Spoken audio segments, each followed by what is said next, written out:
እያደላ ነው። ፍርድን አስተካክል። እኔ እያደላው አይደለም፣ ግን እንዴት አስቻለህ ብዬ ነው። እሷን ካስቻላት እኔ ለምን ያስችለኛል? ግን ቆይ ምን ሆና ነው? ምንም የሆነችው ነገር የለም። አትደውልላት። ቆይ ስትመጣስ እንዴት ነው አንተ አቀባበል? ብዙ እያሰብኩኝ ነው፣ ግን አልወሰንኩኝም። አልገባኝም። ምን አሰብክ? ይኸውልህ ዳንኤል፣ መከባበር የሌለበት ትዳር እንደኔ ትዳር አይደለም። ስለዚህ የመጀመሪያ አማራጭ ፍቺ ነው። ምን ልትፈታት አሰብኩኝ እንጂ አልወሰንኩኝ። ተው ካሌብ፣ እንደዚህማ አታስብ። እስኪ እንዳላስብ አንድ ምክንያት እንኳን ንገረኝ። እሱን እሷ የገጠማትን ስትመጣ አውቀን ብንወስን አይሻልም? እኔም እኮ አሰብኩኝ እንጂ ወሰንኩኝ አላልኩ። እመለሳለሁ። መጣሁ ካሌብ።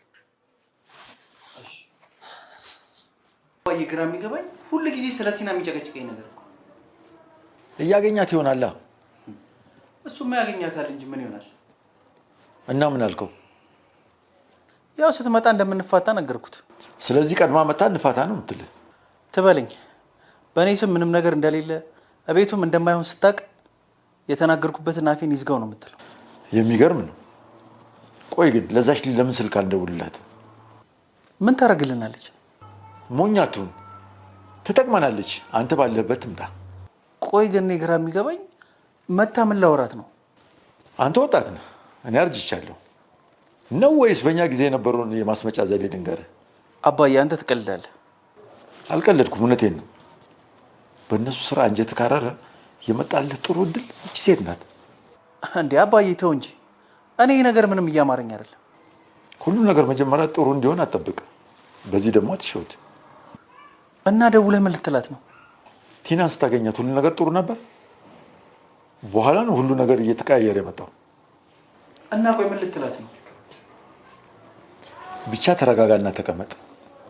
እሷ ስትመጣ ማድረገውን አውቃለሁ። እሺ።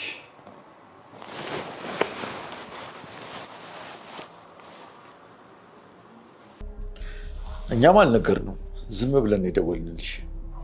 ተደጋጋሚ ደውሏል። ልደውልለት እንጫወት እንጂ በኋላ ደውይለታለሽ። ስራ ነው ከሁላ በጣም ቆንጆ ነው።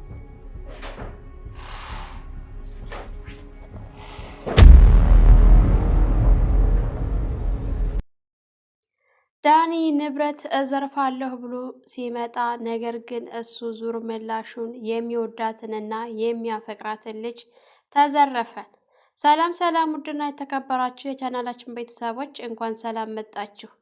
ካሌብና አባትየው ዳኒን እስኪ ፍቅረኛህን አምጣና አስተዋውቀን ብለው ባሉ ሰዓት እሱም እሺ፣ ግን ቲና እንዳሰማ፣ ቲና ከሰማች ችግር ነው። ምክንያቱም እሷ እኔ ሴት ጋር ስታየኝ በጣም ነው የምትቆጣው፣ እሷ የምታገባኝ ይመስል እና እባካችሁን ለቲና እንዳትነግሯት አደራ በማለት እነሱም እሺ ምንም አታስብ ሚስጥርህን እንጠብቃለን ብለውት ስለነበረ ወደ ፍቅረኛው ጋር ሄዶ ፍቅረኛውን እቤት እንሂድ ብሎ ሲላት እንዴት ድንገት ሳልዘጋጅ እንሂድ ትለኛለህ ስትለው እኔ እኮ እምቢ ትይኛለሽ ብዬ ስላላሰብኩ ነው እንጂ እንሂድ ያልኩሽ፣ እንደዚህ መሆንሽን ባውቅ ኖሮ እኮ አልልሽም ነበረ፣ እኔ ስለኮራሁብሽ ነው ሲላት እሷም እሺ በማለት ተከትላ ወደ ቤት መጥታ ካሌብና አባቱን አስተዋወቃት። እነሱም ደስ የምትይ አስተዋይ የሆንሽ ነሽ እና እባክሽን ልጄ የምትዋደዱ ከሆነ ተጋቡ ብሎ ሲላት እኔማ ትዳሩን ከፈለኩት ቆየሁኝ፣ እሱ ዛሬ ነገ እያለ ብዙ ዓመታት አስጠበቀኝ እንጂ እያለች ነበረ። እሷ ትዳሩን በጣም ትፈልገዋለች። እሱ ግን ገንዘብ ስለሌለኝ እኔ አሁን ትዳር ውስጥ አልገባም። የካሌብ አባት ልጅቱን እንዳዩት ነበረ የወደዷት። እናም ካሌብን እነሱ ከወጡ በኋላ ሻይ ቡና እንበል እስኪ ልጄ በማለት ይዘው ከሄዱ በኋላ እንዴት አያት ልጅቱን ብለው ሲሉ እኔ እንዴት አያት አለሁኝ እያየሃት ነበር ልጄ። ኧረ እኔ ያላየኋትም አባዬ ተው እንጂ ሲለው ልጄ ፍቅር መጀመር አለብህ ሲለው እንዴ አባ የምን ፍቅር ሲለው በቃ ፍቅር መጀመር አለብህ አልኩህ። ስለዚህ ፍቅረኛ ፈልገህ መያዝ አለብህ። እንዳውም ከሆነ ያቺ የዳኒን ልጅ ብትከታተላት ጥሩ ነው ብሎ ሲል አባዬ እያበድክ መሆን አለበት፣ በሰላም ነው ዛሬ እንደዚህ የምትለኝ እያለው ስለነበረ አዎ በሰላም ነው። እነሱ ብዙ ነገር አድርገውናል፣ ብዙ ተበቅለውናል። ስለዚህ እኛም መበቀል አለብን እያለ አባዬ አንተ ካልኩ ብዙ ነገር ታመጣብኛለህ እና ስለዚህ ይበቃናል፣ ና ወደ ቤት እንሄድ ተባብለው ወደ ቤት እንደገቡ ዳኒ መጥቶ ቲና አልደወለችም ወይ እኔ ጋር ጠፍታለች ብሎ ሲላቸው እሱም ካሌብም እኔ ምን አስደወለኝ፣ ከፈለገች በራሷ ጊዜ ትመጣለች፣ አልደወለችም፣ አንተም በተደጋጋሚ አትደውልላት ብሎ ሲለው እንዴ ጠፋች እኮ ስንት ጊዜዋ ቆየች እኮ ከወጣች ምናምን እያለ ሲለው መቼም አውቆ የጠፋን ሰው ቢፈልጉት የት ይገኛል? ስለዚህ በራሷ ጊዜ መምጣቱ አይቀርም እያላት በነበረበት ሰዓት ዳኒ ወደ ትሁት ጋር ሄዶ ትሁትን እንዴት ነው አየሻት ወይ ሲላት፣ አዎ አየኋት፣ ቆንጅዬ ልጅ ናት፣ ግን አንተ ለምን ቶሎ አታገባትም ብሎ ብላ እያለችው ባለበት ሰዓት እንዴት ትሁት እንዴት አድርጌ ነው ማገባት? እጅ ላይ እኮ ምንም ነገር የለኝም። አሁን እኮ ይሄ ቤት በስማችን ዙሯል። እናንተ ሜዳ ላይ መውደቃችሁ ነው ሲል የምን ቤት የትኛው እያለች ስትስቅበት፣ አንቺ በቃ ሁልጊዜ መሳቅ ነው አይደለም የምታሳዝኝ። እንዳውም አንቺ ነሽ። እነሱ እንኳ መውደቂያ አያጡም። አንቺ ግን ሜዳ ላይ ልትቀሪ ነው። በስማችን ሆኗል። ይህም ቤት የእኛ ነው ካሁን በኋላ እያላት ቃልዱን ተውና ይልቅስ ልጅቱ ጥሩ ልጅ ናት፣ መልካም ናት፣ ካገባህ አግባ፣ ጊዜ አታቃጥል እያለችው እኔ ለእሷ መስሎኝ ይህን ነገር እየሰራሁት ያለሁት ሳልፈልግ እሷን ማገባበት ነው። ማግባቴማ የት ይቀራል ብለሽ ነው ሲላት፣ በል እንግዲያውስ ልምከርህ፣ ቶሎ ታገባህ አግባ ስትል እሱም ምን ለማለት አስበሽ ነው? አይ እኔ እናንተ አንግባባምና አሁን ውጣልኝ ስትለው እሺ በማለት ወጥቶ ወደ ውጭ ስልክ እያወራ ነበረ። እንግዲህ ስልክ በተደጋጋሚ ቲና ሲደወልላት ስልክ አታነሳም። ካሌብንና አባትየውን ብቻ ሳይሆን እሱ አሁን ላይ የከዳችው ዳኔንም ከድተዋለች። ገና ለገናው ቤቱ በስሜ ሆኗል ብላ እስከ ዛሬ ከጎና የነበረውን ልጅ እንኳን አትደውልለትም፣ ስልክም አታነሳም። ለሱ በተደጋጋሚ ቢሞክርላትም እምቢ ሲል ቲና ጋር ሄዶ እስኪ ስልክሽን ስጭኝ ብሎ ስልኳን ሰጥታው ሲሞክርላትም አታነሳም። በቃ ቤቱ ብቻውን ሊበላ ነው እያለ ምን እያለችው ቲና አይ ምንም አይደለም ትሁት ብሏት ነበረ የሄደው ማለት ነው። እንግዲህ ካሌብ ጋር ሄዶ ቆይ ካሌብ ምን እያሰብክ ነው? ልጅቱ እኮ እህቴ እኮ ወጥታ ቀረች ብሎ ሲለው ምን አስባለሁኝ እያለው ሲያወሩ አንዳንድ ነገሮችን አንስተው እየተጫወቱ ባለበት ሰዓት እኔ ምልህ እህቴ ቆየች፣ ቆይ ስትመጣ ምንድን ነው ሀሳብህ ሲለው እኔማ ስመጣ ፍች ነው ሲል በጣም ነበረ ዳኒ የደነገጠው። ያልጠበቀው ነገር ካሌብ ይሄንን ብሏል ብሎ ይላል ብሎ አንድ ቀን ጠብቆ ስለማያውቅ ይህንን ሲለው ትልቅ ዱብዳ ነበር የተሰማው። እንዴት እንደዚህ ታደርጋለህ ምናምን እያለው በተደጋጋሚ እየተመላለሰ አሁንስ አልደወለችም ሲል ግን ዳኒ ለእህትህ እያደላህ ነው አይደለ? ስለዚህ ተዋት፣ እኔ ምንም አላስቀየምኳት፣ ምንም አላደረኩም፣ እያየህ ነው። አሁን የት ሄደች እችላለሁኝ። ስለዚህ እኔ ስላላስቀየምኳት ሄደች መጣች፣ በመጣችበት ጊዜ መምጣቱ አይቀርም፣ እንጠብቃታለን፣ ያኔ አትደውል ሲለው ነበረ። ቲናና አባትየው የካሌብ አባት ጋር ተገናኝተው እናንተ ሴቶች እኮ አስተዋይ ናችሁ፣ ግን ደግሞ ትቸኩላላችሁ እና ማሰብ አለባችሁ ከማይሆናችሁ ሰዎች ጋር። አሁን ልጅቱ ትዳር ትፈልጋለች፣ ነገር ግን እሱ ገና ለገናው የኔን ገንዘብ አገኛለሁ ብሎ ልጅቱን እየተጫወተባት ነው።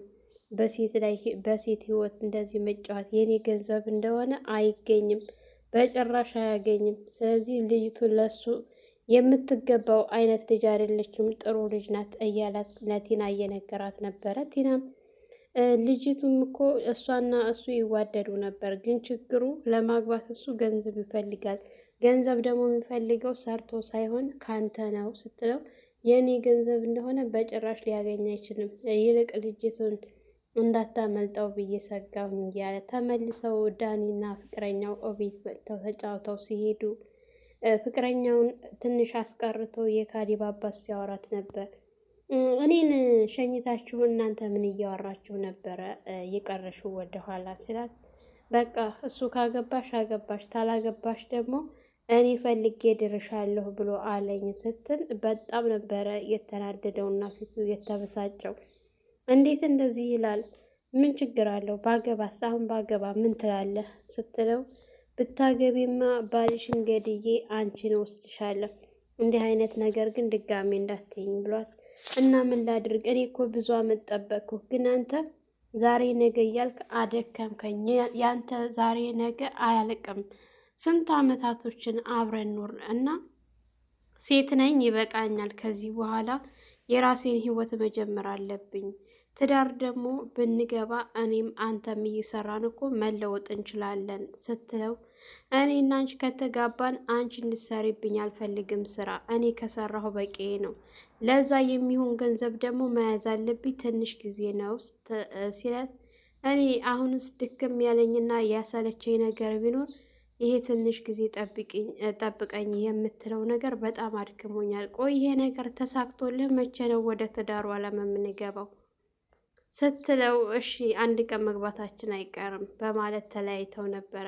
ዳኒ አሁንም ተመልሶ ካሌብን ሲጠይቀው ካሌብን በጣም ተናዶና ተበሳጭቶ ዳኒም እንደተናደደ ስለገባው በቃ እመለሳለሁ በማለት ወጥቶ አባትየው ምንድን እያለህ ነው ልጄ ሲለው እነሱ እኮ ይገናኛሉ፣ ግን እኔን እየመጣ ልክ እንደማያገኛ ሰው ያደርቀኛል። ቲና ደወለች አልደወለችም፣ አገኛት አላገኛትም ይለኛል። ስለዚህ እነሱ ካሁን ተገናኝተው ይሆናል እኛን እዚህ ሊያጃጁል ይሞክራሉ ሲል ነበር። ነገር ግን ካሌብና አባቱ አንድ ያልገባቸው ነገር አለ። ቲና አሁንም ቢሆን ዳኒን ከድተዋለች። ዳኒ ስለ ነገሩ ምንም የሚያውቀው ነገር የለም። እነሱ ግን ልክ የሚያውቀው ነገር ያለ ነው እንዳለ ነው የሚሰማቸው። ግን ዳኒ እዚህ ጋር በጣም ነው የተሸወደው። ቲና እስከ ዛሬ እንደማትፈልገው ነገር ግን ዛሬ ላይ ገንዘቡ ንብረቱ በእኔ ሆኗል በማለት እሱንም ትተዋለች። ብዙ ጊዜ አብሯት ለፍቷል፣ ደክሟል። ግን እንደዚህ ለፍቶ ደክሞ የምትወደውና የምታፈቅረው ትመስል ነበር ሰራችለት ዳኒ። አሁን ደግሞ በላለሁ ብሎ ሲበላ እያየ ነው። እንግዲህ ካሌብና አባቱ እንደምንም ብለው ተስማምተው ይችን ልጅ ማግኘት አለብህና አንተ መጠየቅ አለብህ፣ መውሰድ አለብህ። ትዳር ትፈልጋለች ልጅቱ። ልጁ ደግሞ ዛሬ ነገ እያለ እያቆያት ነው እና ይችን ልጅ ቆንጆ ናት እና እባክህን አግብተህ እንድታናድደው እፈልጋለሁ። በዚህ እንበቀለው፣ ልጄ እንዳታሳፍረኝ ሲል ነበረ። ካሌብም ከስንት ጊዜ በኋላ እሺ አባዬ በቃ ግን እኔ እኮ ስልኳ የለኝም እንዴት ብዬ ደውልላታለሁኝ ብሎ ሲል አታስብ እኔ ደውልላታለሁ ብቻ አንተ ዝግጁ ሁን እንጂ ሲለው እሱም እሺ ብሎ ደውለውላት እቤት እንደመጣች በተደጋጋሚ ዳኒ እየደወለ ነው። ስመጣ አልነገርኩትም እና አንስቼ ላዋራው ስትለው የካሌብም አባት እኛም አልነገርነውም፣ ተዩ አሁን ስልኩን ተዩና እንጫዋት እያሏት ባለበት ሰዓት እሺ ብለው ጨዋታቸውን ሲጀምሩ ካሌብ እንዴት ነች ስራ እንዴት ነው እያላት ባለበት ሰዓት ያልታሰበ ነገር ዳኒ እቤት ውስጥ እንደስተዛሬ እንደለመደው አሁን መጣች ወይስ ደወለች ብሎ ሊጠይቅ ሰተት ብሎ እቤት ውስጥ በሚገባ ሰዓት ያልጠበቀው ነገር ነበር ባይኑ ያየውና የተመለከተው። ጓደኛው ፍቅረኛ የሚላት የሚወዳትና የሚሳሳላት ፍቅረኛው ሳትነግረው እቤት ውስጥ ስትቀመጥ በጣም ተደናግጦ በር ላይ ሲቆም እነሱም ምንም አልመሰላቸውም። በተለይ ዳኒ በጣም ደንግጧል። ካሌብ ግን እየተሽኮረመመ ነው እያያት ያለውና ሳይወዳት አይቀርም። ሰላም ሰላም! ውድና የተከበራችሁ የቻናላችን ቤተሰቦች እንኳን ሰላም መጣችሁ። ላይክ፣ ሸር፣ ሰብስክራይብ ማድረጋችሁን አትርሱ። በያላችሁበት ፈጣሪ ይጠብቃችሁ፣ ሀገራችንን ሰላም ያድርግልን፣ ወጥቶ ከመቅረት ፈጣሪ ይጠብቀን እያልኩኝ ለዛሬው በዚሁ እሰናበታችኋለሁ። መልካም ጊዜ፣ መልካም ቆይታ ይሆንላችሁ።